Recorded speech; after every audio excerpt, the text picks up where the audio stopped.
내 영혼 거룩한 은혜를 향하여 내 마음 완전한 하나님 향하여 이곳에서 바로 이 시간 하나님을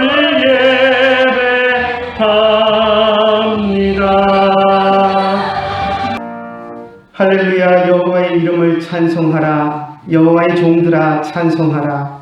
여호와의 집 우리 여호와의 성전 곧 우리 하나님의 성전 뜰에 서 있는 너희여 여호와를 찬송하라. 여호와는 선하시며 그의 이름이 아름다우시니 그의 이름을 찬양하라. 아멘. 하나님 아버지 은혜를 감사합니다. 저희들을 사랑하여 주시고 하루하루의 삶 속에서 주님을 바라보며 묵상하며 주님과 동행하며 살아갈 수 있도록 인도하여 주심을 감사를 드립니다. 오늘도 주님 앞에 나와서 예배할 수 있도록 인도하여 주시고 우리가 주님 앞에 예배하며 하나님을 외쳐 부르는 아름다운 시간을 우리에게 허락하여 주심을 감사를 드립니다. 이 시간이 우리에게 복되게 하시고 우리가 이 예배를 통하여서 하나님 앞에 더욱 나아가며 주님이 우리에게 주시는 은혜를 더욱더 사모하고 깨닫고 그것을 누리며 살아가는 하나님의 백성들이 될 수 있도록 인도하여 주시옵소서. 이 시간 주님께서 우리와 함께하여 주시고 우리의 예배를 받아주실 줄 믿사옵고 우리 주 예수님의 이름으로 기도드리옵나이다. 아멘. 오소서 임마누엘 오구하소서 이스라엘 듣고 생활고 달파 메시아 기다립니다. 기뻐하라 이스라엘 고로시오 임마누엘. 아멘. 사도행전 20장 13절부터 마지막 38절 말씀까지 보겠습니다.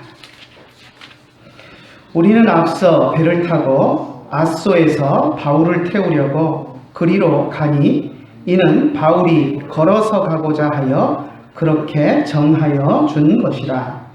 바울이 아소에서 우리를 만나니 우리가 배에 태우고 미둘레네로 가서 거기서 떠나 이튿날 디오 앞에 오고 그 이튿날 사모에 들르고 그 다음날 밀레도에 이르니라.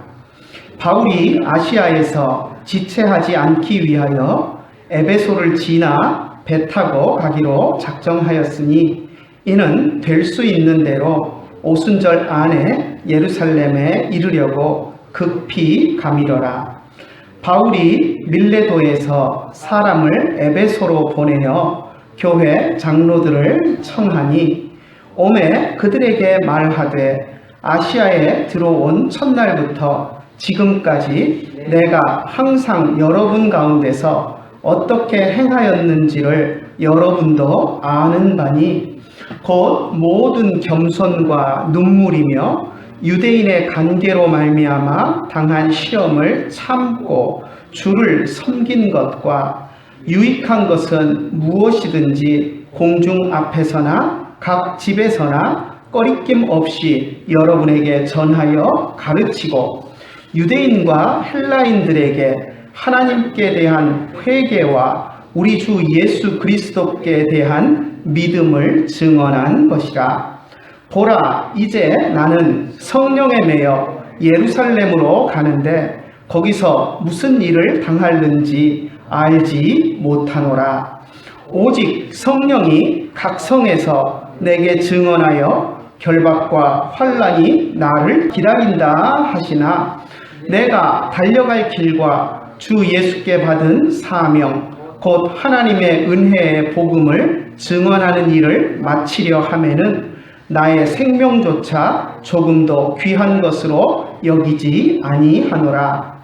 보라, 내가 여러분 중에 왕래하며 하나님의 나라를 전파하였으나 이제는 여러분이 다 내 얼굴을 다시 보지 못할 줄 아노라. 그러므로 오늘 여러분에게 증언하거니와 모든 사람의 피에 대하여 내가 깨끗하니 이는 내가 꺼리지 않고 하나님의 뜻을 다 여러분에게 전하였습니다. 여러분은 자기를 위하여 또는 온 양떼를 위하여 삼가라. 성령이 그들 가운데 여러분을 감독자로 삼고 하나님이 자기 피로 사신 교회를 보살피게 하셨느니라. 내가 떠난 후에 사나운 이리가 여러분에게 들어와서 그 양떼를 아끼지 아니하며 또한 여러분 중에서도 제자들을 끌어 자기를 따르게 하려고 어그러진 말을 하는 사람들이 일어날 줄을 내가 아노라. 그러므로 여러분이 일깨어 내가 3년이나 밤낮 쉬지 않고 눈물로 각 사람을 훈계하던 것을 기억하라.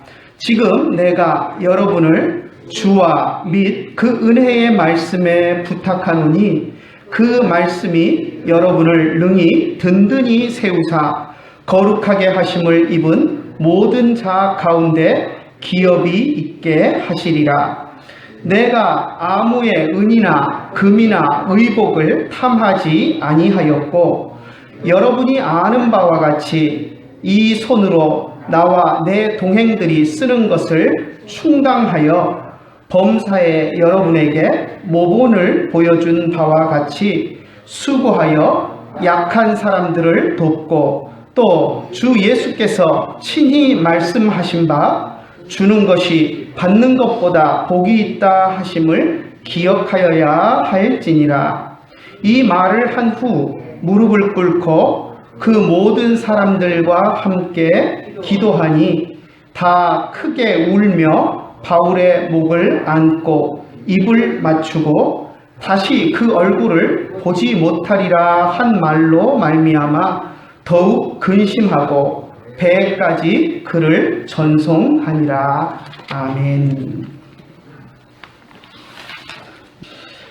오늘 말씀을 읽고 나서 설교 제목을 잡으면서 아쏘로 가는 순례길이라고 제목을 붙여보았습니다. 3차 선교 여행을 마치고 지금 바울은 예루살렘으로 돌아가는 길입니다. 우리가 지난주에 드로아, 우리 이제 역사책에서는 트로이라고 이야기하는데요. 여러분 잘 아시는 트로이 목마와 또 연관이 되어 있는 그런 도시인데 성경에는 드로아라고 나옵니다. 이 드로아에 잠시 머물면서 일주일 동안 있었던 사이에 일어났던 유두고와 관련된 일들을 우리가 지난주에 보았었습니다. 자, 드로아에서 이렇게 일주일 동안 머물고 나서 바울은 육로를 통해서 아쏘라는 곳으로 갑니다. 오늘 우리가 읽은 13절에 그것을 이야기하고 있는데요. 일행들은 먼저 배를 타고 아쏘로 가게 하고 바울은 홀로 도보로 이동을 했습니다. 그것을 계획하고 일행들은 배 타고 가게 하고 자신은 홀로 도보로 걸어서 이동한 것을 보면 무엇인가 거기에 특별한 목적이 있었던 것을 우리는 생각할 수 있습니다. 그 도보 여행길이 어떤 사람들을 전도하고 복음을 전하고 하는 선교를 목적으로 하는 그런 여정은 아니었던 것 같습니다. 실제로 바울은 이 도보 여행에 별로 그렇게 많은 시간을 지체하지 않았습니다. 다른 일행들이 드로아에서 아소까지 배를 타고 가는 시간과 별 차이 없이 도보로 걸어서 아소에 도착했습니다. 드로아에서 아소까지의 거리는 직선거리로 하면 40km 정도고요. 그 당시에 드로아에서 아소까지 로마 그 도로망이 다 만들어져 있었는데요. 아까 우리 제목의 화면에 보면 이것이 이제 그 드로아에서 아소로 가는 그 길에 로마가 돌을 깔아서 이제 도로를 만들어 놓은 그 모습인데요. 이런 길을 걸어서 바울이 이제 앗소까지 내려간 것입니다. 그래서 드로아에서 앗소까지는 멀지 않은 길인데 60km, 잘 닦여져 있는 도로를 따라서 60km니까 크게 먼 길은 아닙니다. 맘먹고 걸으면, 정말 부지런히 걸으면 하루만 해도 걸을 수 있는 그런 거리고, 좀 넉넉하게 쉬엄쉬엄 쉬어서 걷는다면 이틀이면 충분히 걸을 수 있는 그런 길입니다. 특별히 로마 제국의 도로가 잘 발달되어 있었기 때문에 여행에 방해받을 일도 없고, 또 산과 바다가 어우러지는 아름다운 경관을 보면서 힐링도 할 수 있는 그런 길이기도 합니다. 그래서 제가 제목을 순례길이다 라고 이렇게 붙여보았는데요. 앞으로 바울이 이제 겪게 될 일들을 우리가 생각해 보면, 바울이 이 길을 왜 걸었는가 하는 것들을 좀 짐작해 볼 수 있습니다.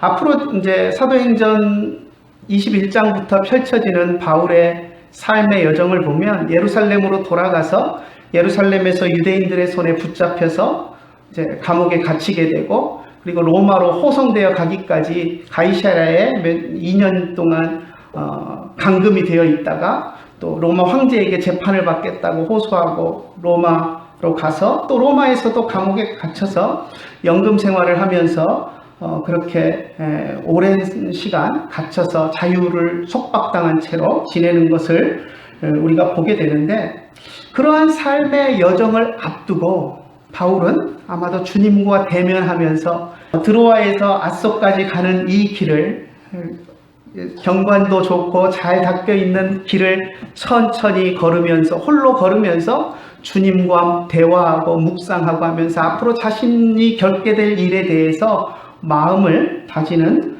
그런 시간을 가졌을 것이다 라고 하는 생각이 들었습니다. 주님과 개인적으로 대면하면서 아마 많은 생각을 정리할 수 있었을 것입니다.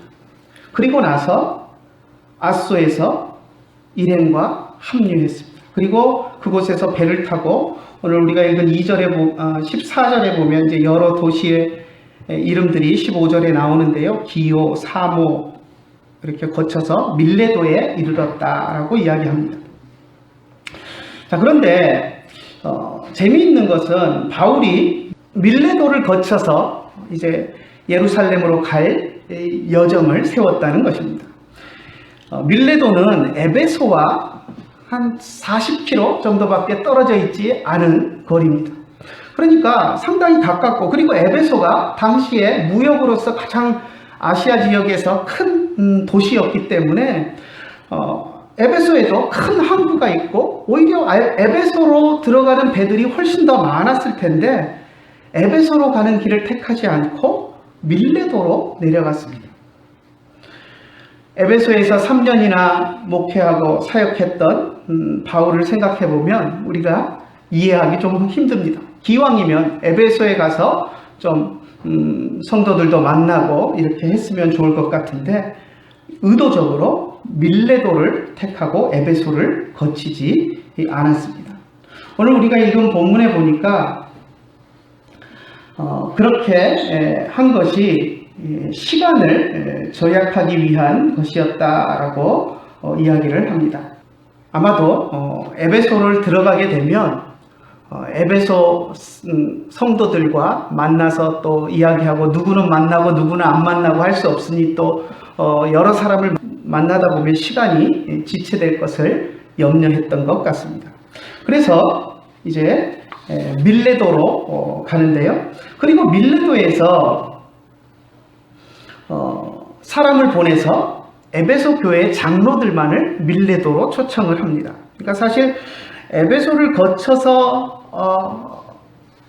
가는 것도 잠깐 하루 이틀 거친다면, 지금 밀레도에서 에베소 장로들을 불러와서 기다리고 또 그들에게 말하고 하는 이 시간을 따져보면 사실 크게 절약될 것도 없는 시간인 것처럼 보입니다. 그런데 바울이 그렇게 한 것은 아마도 에베소에 일단 들어가게 되면 쉽게 떠나오지 못할 것을 염려했던 그런 마음이 더 컸던 것 같습니다. 아무튼 밀레도에 가서 에베소 장로들을 불러서 에베소 교회 장로들에게 이제 마지막 당부를 하고 떠나가는 그런 모습을 보게 되는데요. 오늘 우리가 읽은 25절에 보면 그런 바울의 마음속에 아주 비장함이 있었던 것을 보게 됩니다. 25절 한번 같이 읽어볼까요? 보라, 내가 여러분 중에 왕래하며 하나님의 나라를 전파하였으나 이제는 여러분이 다 내 얼굴을 다시 보지 못할 줄 아노라. 에베소 장로들을 불러서 이야기하면서 이런 비장한 각오, 다시는 이제 내가 너희를 볼 수 없고 너희도 나를 볼 수 없는 그런 상황이다라는 것을 이야기하면서 정말 마지막으로 당부하고 싶은 그런 이야기들을 했습니다. 에베소 교회 장로들을 불러놓고 바울이 당부한 것의 내용을 한번 살펴보면서 또 바울이 오늘날 우리들에게 어떤 당부를 하고 있는가 하는 것들을 한번 살펴보려고 합니다. 사실 에베소 교회 장로들을 불러놓고 당부했지만 에베소 교회 장로들에게만 부탁한 것이 아니라 에베소 교회 전체를 향해서 부탁하면서 교회의 지도자들인 장로들이 그것들을 책임지고 교회 전체에 전파해주고 또 교회가 그렇게 나아갈 수 있도록 하게 해달라는 의미에서 장로들에게 부탁을 한 것이고요. 또 오늘날 우리들에게도 우리들이 몸담고 있는 교회에 사도 바울이 우리들에게도 어떻게 교회를 섬길 것인가 하는 것들을 당부하는 말들이 있는 것으로 우리가 이해하고 또 이 구절들을 보아야 합니다. 먼저 18절부터 21절을 보면 바울이 자신이 에베소에서 어떤 마음으로 또 어떻게 사역을 해왔는가 하는 것들을 자기의 솔직한 심정들을 이야기하고 있는 것을 보게 됩니다. 제일 먼저 바울이 이야기하고 있는 것을 보면 첫 번째, 스스로 자기가 겸손하게 일했던 사역자였다라고 이야기합니다. 19절 한번 같이 읽어볼까요?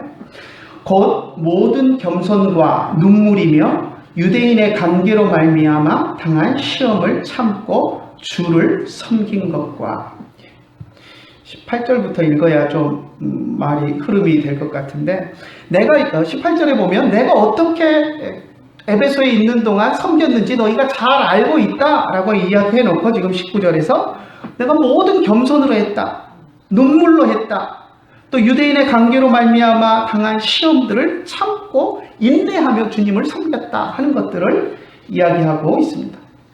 제일 먼저 이야기한 것이 겸손입니다. 내가 모든 겸손으로 했다. 바울은 에베소에서 많은 능력을 행했었습니다. 처음 에베소에 도착했을 때부터 바울이 사람들에게 안수했을 때 안수받은 사람들이 성령을 받아서 방언도 하고 예언도 하고 했던 그런 기적들이 일어났었습니다. 또 심지어는 바울이 많은 병자들을 고치고 귀신들을 내어 쫓았고 하는 과정 속에서 심지어는 바울이 쓰던 손수건이나 바울이 몸에 걸쳤던 앞치마 같은 것이라도 가져다가 사람들에게 얹으면 그 사람의 병이 낫고 또 귀신 들린 사람들의 귀신이 쫓겨나는 그런 일들이 일어났었습니다. 이 정도의 능력을 행했으면 대부분 다른 사람들 앞에서도 우쭐대고 군림하고 했을 수 있습니다. 그런데 바울은 그렇게 하지 않았습니다. 늘 겸손하게 사람들 앞에서 겸손한 모습으로 일했습니다. 바울은 자신이 내가 그렇게 겸손한 모습으로 일했다라는 것을 강조했습니다. 이런 바울의 모습이 바로 예수님의 제자로서 온유하고 겸손하신 예수님을 따르는 본을 에베소 교회 성도들에게 보였던 것이었습니다. 그래서 이런 자신의 겸손을 이야기하면서 에베소 교회 장로들도 교회를 섬길 때 그러한 겸손한 모습으로 교회를 섬겨줄 것을 당부하고 있는 것입니다. 두 번째, 바울은 자신이 눈물로 헌신했다라고 이야기합니다. 31절에 보면 그 눈물이 어떤 눈물인지 설명을 하고 있는데요. 31절 한번 볼까요? 같이 한번 읽어봅시다. 그러므로 여러분이 일깨어 내가 3년이나 밤낮 쉬지 않고 눈물로 각 사람을 훈계하던 것을 기억하라. 성도들에게 말씀을 전하고 권면하고 하는 것을 눈물로 했다라고 이야기합니다.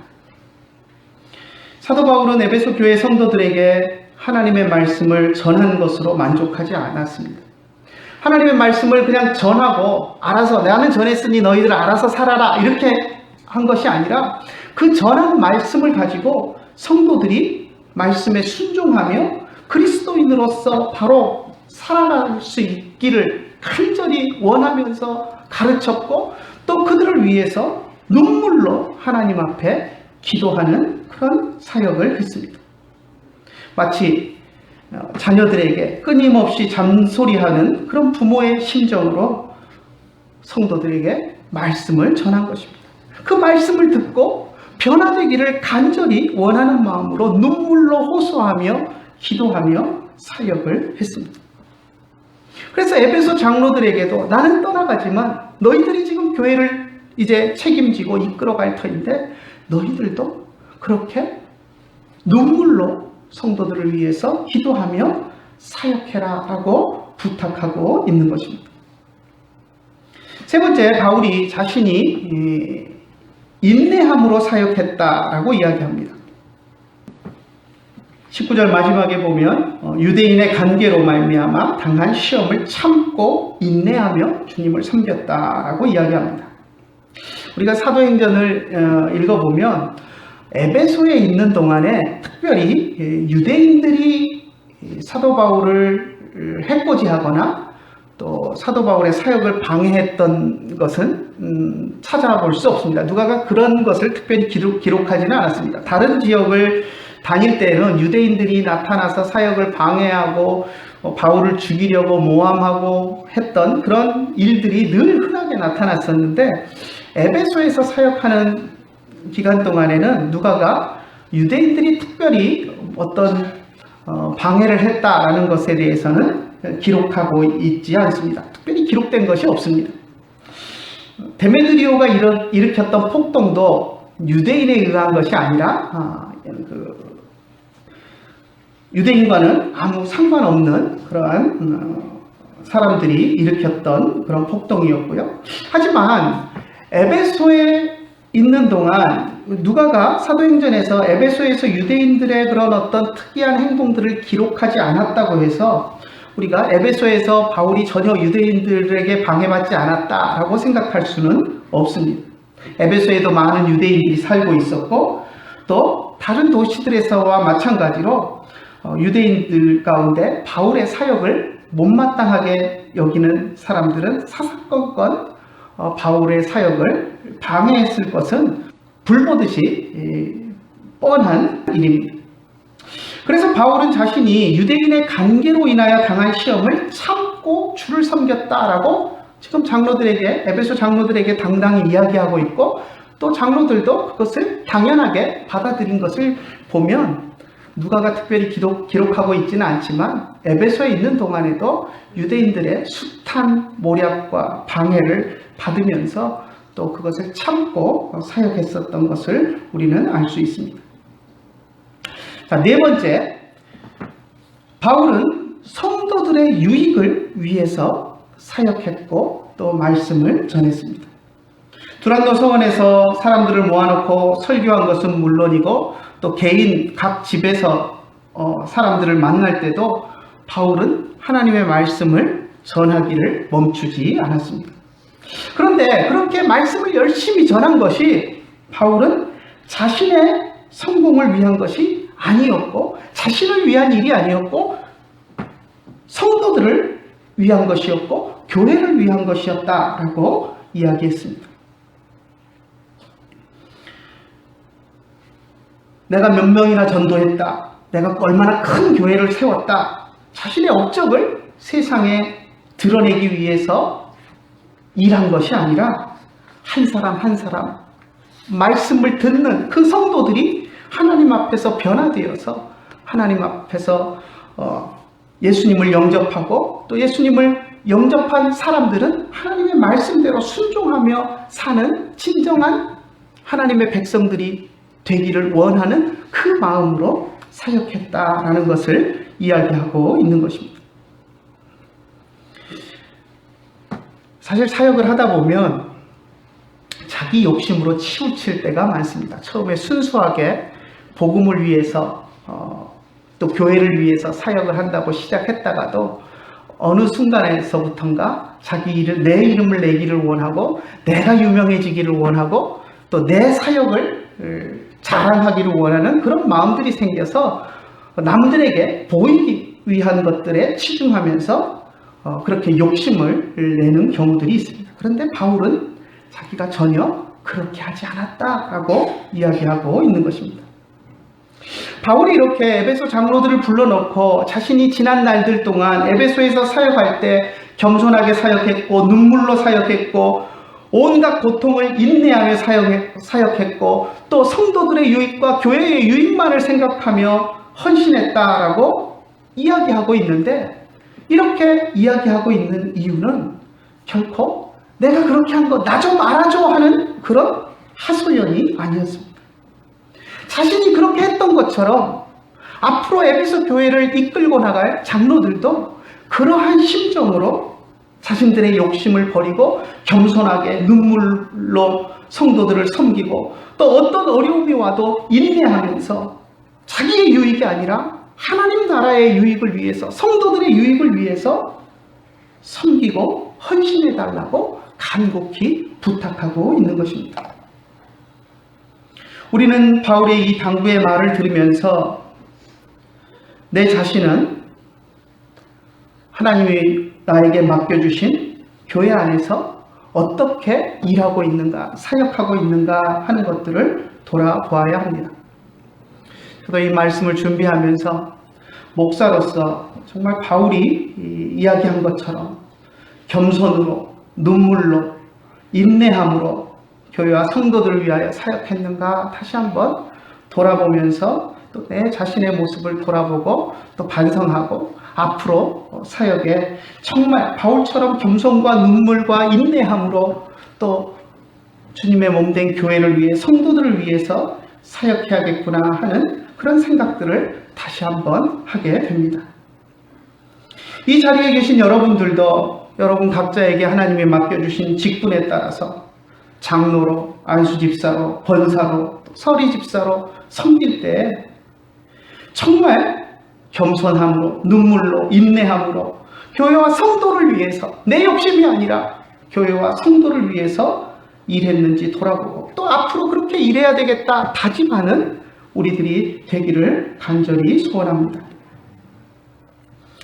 자, 지금까지 21절까지는 바울이 과거의 자신의 모습들을 에베소 장로들에게 이야기하면서 이렇게 이야기를 했습니다. 그런데 이제 22절부터는 바울이 미래에 대한 이야기를 이야기합니다. 바울이 이야기하는 미래는 두 가지 측면에서 생각해 볼 수 있습니다. 하나는 자기 자신의 앞날에 대한 이야기고요. 또 하나는 에베소 교회의 앞으로 미래에 대한 이야기입니다. 그래서 두 가지로 이렇게 나누어서 우리가 생각할 수 있는데요. 자, 22절부터 보면 바울이 자기 자신의 앞날에 대해서 이야기합니다. 한번 같이 읽어볼까요? 22절. 보라, 이제 나는 성령에 매여 예루살렘으로 가는데 거기서 무슨 일을 당하는지 알지 못하노라. 앞으로 이제 자기가 예루살렘으로 가는데 예루살렘에 가서부터 어떤 일이 내 앞에 일어날지 알지 못한다라고 이야기합니다. 지금 말은 어떤 일이 일어날지 알지 못한다라고 이야기했지만 자기에게 어려운 일들이 닥칠 것을 바울은 분명히 알고 있었습니다. 그 다음 23절 한번 볼까요? 분명히 알고 있었던 것을 우리가 알 수 있는데요. 오직 성령이 각 성에서 내게 증언하여 결박과 환난이 나를 기다린다 하시나. 이미 3차 선교여행을 하는 동안 여러 성을 거쳐서 오는 여행 과정 속에서 이미 여러 차례 성령이 나를 향해서 증언하셨다, 내 앞일에 대해서 말씀하셨다라는 것을 이야기합니다. 그 내용이 무엇입니까? 결박과 환난이 나를 기다린다. 앞으로 이 전도여행을 끝나고 예루살렘으로 가면 너를 기다리고 있는 것은 너를 속박해서 묶어서 결박해서 자유를 억압하는 그러한 것과 또 이어지는 고난과 환난이 너를 기다리고 있다. 구체적으로 어떤 상황이 펼쳐질지는 알지 못하지만 성령이 바울의 앞길에 고난과 환난이 따라올 것이라는 것을 여러 차례 이야기하셨고 바울도 그것을 이미 인지하고 있었습니다. 그래서 바울은 어쩌면 그러한 고난의 시간을 앞두고 주님과 대면하는 시간을 갖기 위해서 드로아에서 아소로 내려가는 그 순례길을 홀로, 다른 사람들은 배 타고 가라고 해놓고 자기 혼자 그 길을 걸으면서 주님과 대면하고 앞으로 어떻게 그 고난을 헤쳐갈 것인지 주님께 자신의 모습을 또 의탁하며 그 길을 걸으며 마음을 정리했던 것으로 보입니다. 그리고 이런 고난이 올 것은 내가 알지만 이 고난을 내가 당당하게 맞서겠다라고 에베소 장로들에게 이야기합니다. 24절 한번 같이 읽어볼까요? 내가 달려갈 길과 주 예수께 받은 사명 곧 하나님의 은혜의 복음을 증언하는 일을 마치려 하면은 나의 생명조차 조금도 귀한 것으로 여기지 아니하노라. 주님이 주신 고난이라면 기꺼이 당당하게 그 길을 가겠다라고 자신의 마음의 각오를 이야기하고 있는 것입니다. 자, 그런데 이제 바울이 자기의 미래에 대해서 이제 이렇게 이야기하고 그 다음 29절부터 보면 에베소 교회의 미래에 대해서 또 걱정하며 예언하고 에베소 교회 장로들에게 그 문제들을 부탁하는 것을 볼 수 있습니다. 29절 한번 읽어볼까요? 내가 떠난 후에 사나운 이리가 여러분에게 들어와서 그 양떼를 아끼지 아니하며. 에베소 교회 안에 사나운 이리가 나타날 것이다 라고 이야기합니다. 거짓 선지자들이 나타날 것을 비유로 은유적으로 표현을 한 것인데요. 거짓 교사들이 나타나서 잘못된 가르침으로 에베소 교회를 혼란에 빠뜨릴 것을 이야기했습니다. 그래서 바울은 그런 거짓 가르침에 대해서 잘 분별할 것을 에베소 장로들에게 부탁했습니다. 자, 그렇다면 우리 마음속에는 거짓 선지자가 나타나서 거짓 가르침을 가르칠 때 우리가 어떻게 분별할 것인가 하는 그런 의문이 듭니다. 신학자들은 그런 것에 대해서 이것을 저렇게 이야기하고 저것을 이렇게 이야기하는 사람들은 이단이다 하고 이제 말로 정리해서 바른 신학이 무엇이다 하고 이론을 세웁니다. 물론 그렇게 교리에 대해서 분명한 단어와 문장으로 정리하고 그것을 벗어나면 이단이다 라고 정리하는 것도 필요합니다. 하지만 그렇지 않더라도 우리가 평소에 바른 말씀에 대한 가르침에 대해서 잘 배우고 훈련한 사람들은 잘못된 가르침을 듣게 될 때 몸으로 느끼고 몸으로 반응할 수 있습니다.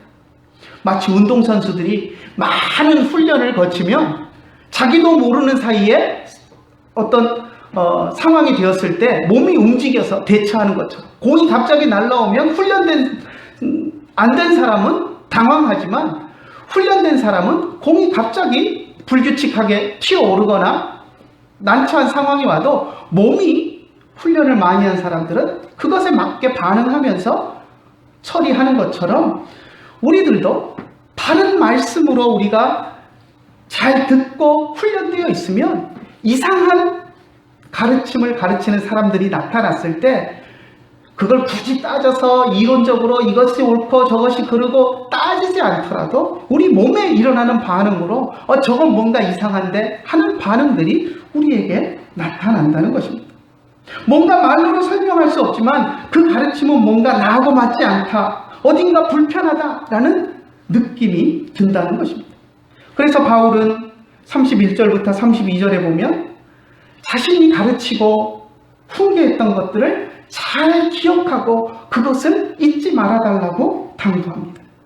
그리고 그것을 배웠던 사람들은 그 말씀이 자기가 전했던 말씀을 잘 기억하고 있으면 거짓 선생들이 나타나서 잘못된 말씀을 가르칠 때 그것을 분별할 수 있는 내공이 우리들에게 생겨난다라는 것을 이야기하고 있습니다. 그리고 더불어 33절에서 말하기를 자기 자신은 아무 은이나 금이나 의복을 탐한 적이 없다라고 이야기를 하고 있습니다. 이 이야기를 하고 있는 것은 뭐냐면 내가 잘했다 그 이야기를 한 것이 아니라 나와 같은 바른 교사들은, 바른 하나님의 말씀을 전하는 사람들은 말씀을 전하는 것으로 만족하고 전한 말씀을 성도들이 듣고 삶이 변화되는 그것으로 기뻐하지, 말씀을 전해서 거기서 내가 무엇을 유익을 취하고 금을 받고 은을 받고 뭔가 좋은 옷을 얻어 입고 하는 그것을 염두에 두지 않는다라는 것을 이야기하기 위함이었습니다. 참 교사는 말씀을 가르치는 것으로 기뻐하지만 거짓 교사들은 말씀을 가르치는 거기에는 관심이 없고 그것보다는 그것에 대한 대가로 무엇을 받을까 하는 것에만 관심이 있다는 것을 말함으로써 참 교사와 거짓 교사를 분별하는 또 하나의 기준을 이야기해주고 있는 것입니다. 거짓 교사에 대해서 경고하면서 바울은 에베소 장로들 가운데도 자신의 추종자들을 얻기 위해서 성도들에게 거짓된 것을 가르치는 사람들이 나타날 것이다 라고 경고했습니다. 30절 한번 같이 읽어볼까요? 또한 여러분 중에서도 제자들을 끌어 자기를 따르게 하려고 어그러진 말을 하는 사람들이 일어날 줄을 내가 아노라. 지금 바르게 교회 안에서 사역하고 있는 사람들 가운데서도 어그러진 말을 하는 사람들이 나타나는데 그 목적이 뭐냐면 제자들을 끌어 자기를 따르게 하려고 한다는 거죠. 처음 순수한 의도는 예수님을 따르게 하려고 하고 하나님의 백성으로 만들기 위해서 말씀을 전하는데 그 말씀을 듣고 저분은 참 교사다, 참 목사다, 참 선생이다 라고 하면서 따르는 사람들이 많아지면 그래? 요 정도 갖고 안 되지. 더 많은 사람이 나를 따르게 해야지 라고 생각하면서 그 목적으로 순수성을 잃고 술수를 부리고 잘못된 가르침을 통해서 더 사람들을 끌어모으려고 하는 그런 잘못에 빠지게 된다라는 것을 이야기합니다. 어떤 사람들은 바울이 그걸 미리 알았으면 지금 모여있는 장로들 가운데 잘못된 스승이 나올 걸 알았으면 그 사람을 탁 잘라서 제거를 하면 되지 왜 그렇게 하지 않고 이렇게 이야기하느냐라고 이야기를 하는 사람도 있습니다. 왜냐하면 그들은 처음부터 이상한 사람들만이 거짓 교사가 된다라고 생각하기 때문입니다. 하지만 처음에 순수했던 사람들도 자기 욕심에 이끌려서 욕심에 눈이 멀면 거짓 교사가 되기도 합니다. 처음에 순수하고 열정적으로 가르쳐서 많은 사람들이 좋게 평가해주고 따르게 되면 욕심이 과해져서 더 많은 추종자를 얻고 더 큰 인기와 명성을 얻기 위해서 거짓을 추가하고 하면서 점점 괴물이 되어가는 것입니다. 그래서 우리는 인기가 많아지고 따르는 사람이 많아질수록 스스로 조심해야 합니다. 조심하고 삼가해야 합니다. 바울의 이런 권면을 듣고 에베소 장로들은 모두 무릎을 꿇고 함께 기도했습니다. 바울과 에베소 장로들이 함께 무릎을 꿇고 앞으로 바울의 고난의 여정과 또 에베소 교회의 미래를 놓고 같이 울며 기도했습니다. 그리고 서로 끌어안고 울었습니다. 바울의 진심을 알아준 것입니다. 그리고 이제 깊은 사랑으로 작별 인사를 합니다. 우리 본문에 보니까 입을 맞추었다 이렇게 이제 이야기를 하는데 그 당시에 가장 친밀한 그런 인사로 우리가 이해하면 될 것 같습니다. 그래서 이제 다시 볼 기약이 없다는 바울의 이야기를 들으면서 이제 헤어지면 다시 볼 수 없구나 하는 마음이 드니까 아마 더 그런 애틋한 인사를 나누었을 것입니다. 사실 헤어질 때 다시 만날 것을 우리가 기대할 수 있고 그러면 즐거운 마음으로 헤어질 수 있습니다. 근데 지금 헤어지고 나면 이제 영영 못 본다라고 생각하면 정말 괴롭고 또 아쉬움이 큰 것이 우리들의 마음입니다. 그래서 바울과 에베소 교회 장로들이 정말 서로 끌어안고 울며 애틋한 작별 인사를 하는 것들을 보게 됩니다. 에베소 장로들은 부두에까지 나와서 바울 일행이 배를 타는 것을 지켜보면서 전송을 했습니다. 오늘 우리가 읽은 본문을 보면서 우리들도 초심을 잃지 않고 겸손하게 엎드려서 눈물로 기도하고 또 인내로 어려움을 이겨낼 수 있는 그런 마음가짐을 갖기를 원합니다. 그래서 항상 주님 앞에서 우리가 사역할 때 겸손하게 눈물로 인내로 또 사역하는 저와 여러분들이 되시기를 간절히 축원합니다. 또 견디기 어려운 두려움이 몰려올 때는 바울이 드로아에서 아소까지 걸었던 순례길을 걸으면서 주님과 대면하고 홀로 주님과 이야기하며 묵상하며 내가 어떻게 앞으로 사역하고 걸어가야 하고 고난을 이겨가야 할 것인가 주님과 걸으며 대면했던 것처럼 여러분만의 그런 공간, 여러분만의 그런 순례길들을 마련하시기를 부탁을 드립니다. 그래서 길을 걸으며 주님과 대면할 수도 있고 골방에 들어가 주님을 대면할 수도 있고 방법이 어떻든 정말 힘들고 어려운 여정이 올 때 주님 앞에 홀로 서서 주님의 음성을 듣고 주님 앞에 우리의 각오를 새롭게 할 수 있는 그런 바울이 걸었던 드로아에서 아소까지 걸어가는 그 순례길과 같은 그러한 장소들을 여러분도 마련하고 그 때때로 주님 앞에 그 순례길을 걸으며 주님과 독대하면서 우리의 삶을 또 우리의 신앙의 여정을 또 완전하게 경주해 나갈 수 있는 저와 여러분들이 되시기를 간절히 축원합니다. 기도하겠습니다. 하나님 아버지 은혜를 감사합니다. 오늘 우리가 바울이 드로아에서 아소로 그리고 아소에서 밀레도까지 여정을 통하여서 밀레도에서 또 에베소 장로들을 초청하여서 당부하며 또 많은 것들을 이야기했던 것들을 우리가 정리하고 돌아보았습니다.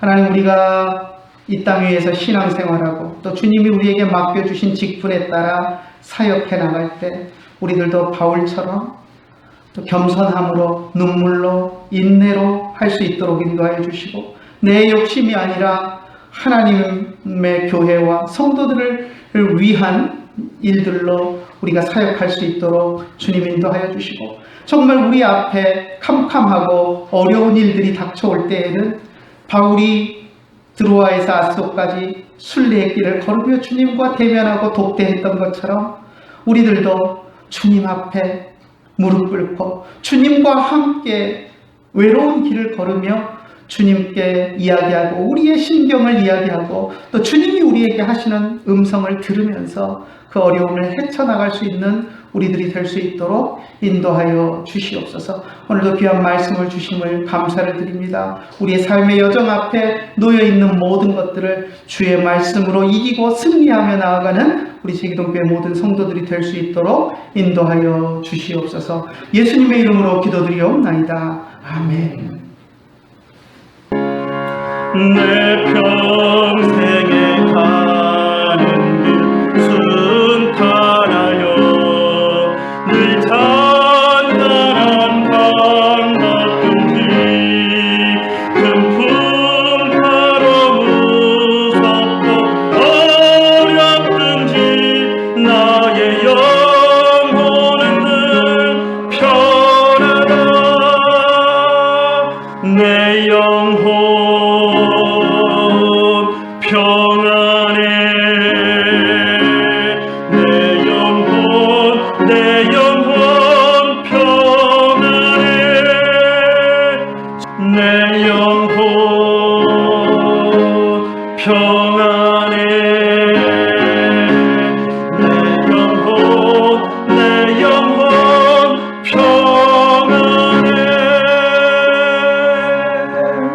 우리 평안 나눔하겠습니다.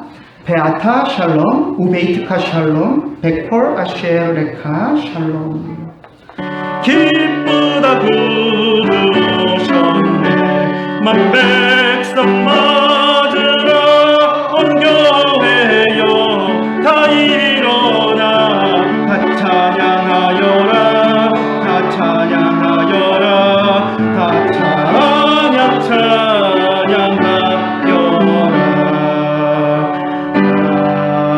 아멘. 기도하겠습니다.